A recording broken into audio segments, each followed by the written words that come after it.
Get smarter, more talented. I want you to get more talented. That's very tricky. That's unbelievably ideological advice. If I said, look, 2 extra hours of work actually has an impact on your success if that's what you're trying to achieve, that's practical. You don't have to, but it's controllable. Work ethic is controllable. Being born with talent is not. See, I accepted a long time ago I wasn't the smartest, the best looking, the fast enough, with the best background, the most connections. I didn't have any of those things. What I could control was my work ethic.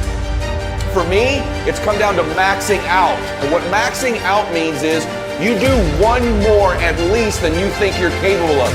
The separator is for the winners, they do one more. I'm addicted to one more. Getting things is not going to make you happy. It doesn't matter what you get. It doesn't matter whether it be money or opportunity. All those things might excite you for the moment.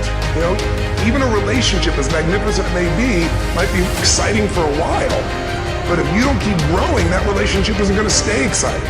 So the secret to real happiness is progress.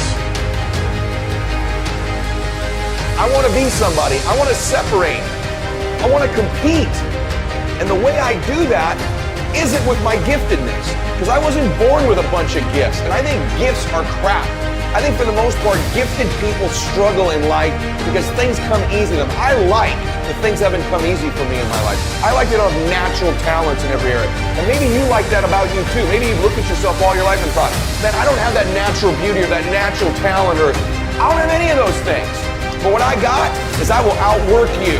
And so at the gym, one of the things I focus on, they say it's 5 sets of 10. When I'm at 10, I go one more, bam, 11.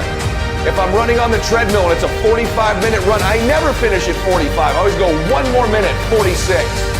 If I'm at the office and I'm supposed to make 25 phone calls that day, when I'm at the end of the day, I always do one more. If I've got meetings, I always do one more. My mantra for 3 decades in business has been one more. Why? Because we get out of life what we think we deserve. And I'm the kind of guy that I know when you do 45 minutes on the treadmill and I do 46, I deserve to be fitter. I know that when I'm lifting weights and I watch you do 5 sets of 10, and every single time I do one more. When it's a set of 5, I do 6. When it's a set of 8, I do 9. When it's 45 on the treadmill, I do 46. When it's supposed to be 20 phone calls, I make 21.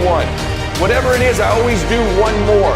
And what that does is it makes me eventually think I'm doing things other people aren't willing to do, so I should get things other people aren't going to get. Progress equals happiness, and if we can make progress on a regular basis, we feel alive. And that's why at the beginning of the year, we get this thing like, okay, I can have this fresh start. I can really do what my soul desires. I can expand. I can grow. I can improve. I can change. Or maybe better than change, I can progress. See, think about that. Progress is an aliveness to it, doesn't it? You don't have to work at changing. People say all the time, well, I'm working on changing. Don't worry about it. Change is automatic. Your body's going to change whether you want it or not as the years go by. And no matter how hard you work, there's going to be some changes going on there. Everything in life is always changing. We don't have to work on change. Change is automatic, but progress is not.